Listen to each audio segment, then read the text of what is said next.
If you think this ain't happening, then you're part of the problem. You might not have experienced yourself, but trust me, it goes on. It goes on, you know. In London, a supposedly diverse place, where we're all playing music of black origin. You know, you've seen black promoters and black parties, and I don't even like labeling them as black parties or black promoters. We're all people, but you're seeing them being squeezed out. Where do you see now a diverse city as in London? Where do you see the monopoly lying? You know, you've got police operations like Trident shutting down black parties after black parties after black parties. You've got people coming from the black community having to separate themselves from people of colour just to get into parties. You've got people that you celebrate and look up to, people of power and influence now that run big parties, they're agents, they're managers, they run labels, okay, that have operated racist door policies from day dot, okay? So what kind of world do we live in where you're seeing a kind of social structure where you're seeing people of colour have to separate from people of colour just to get into a party, you know?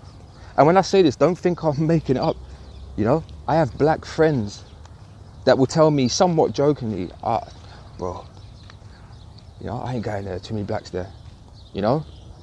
So the social pressures that you're seeing on people, what is it, to de-black or to whiten up in an industry that we supposedly on the surface celebrate diversity? Nah, it don't make sense.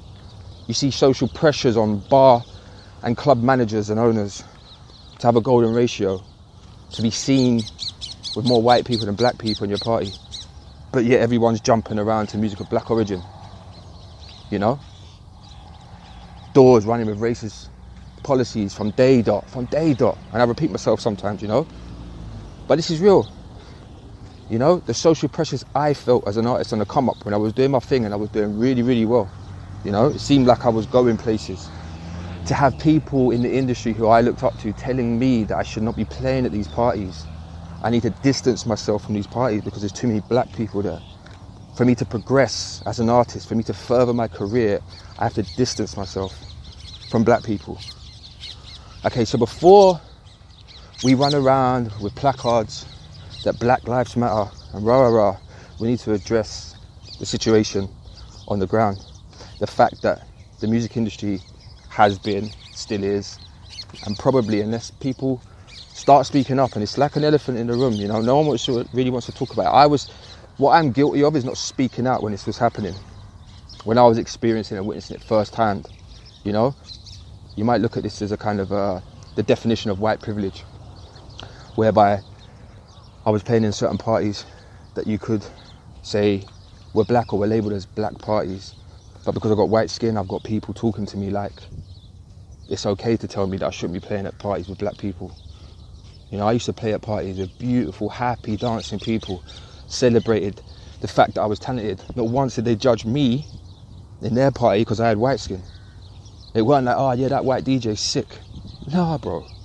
It was Adam's doing his thing, Adam's sick. Celebrated me. So these very people that you shun and you don't want to let in your party are the very people that champion me because of my talent, you know?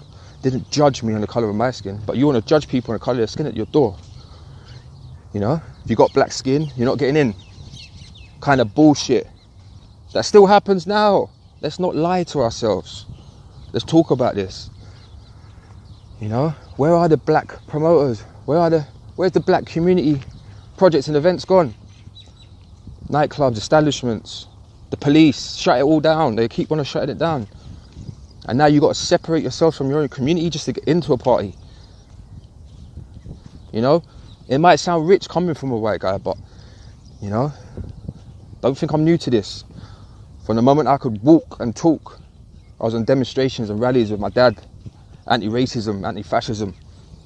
You know? I've been there, I've seen it on both sides. I can't say I've experienced it because I've got white skin. But this shit is real and it needs to stop. And if this sparks debate and it makes people feel uncomfortable, so be it. Because it's fucking real.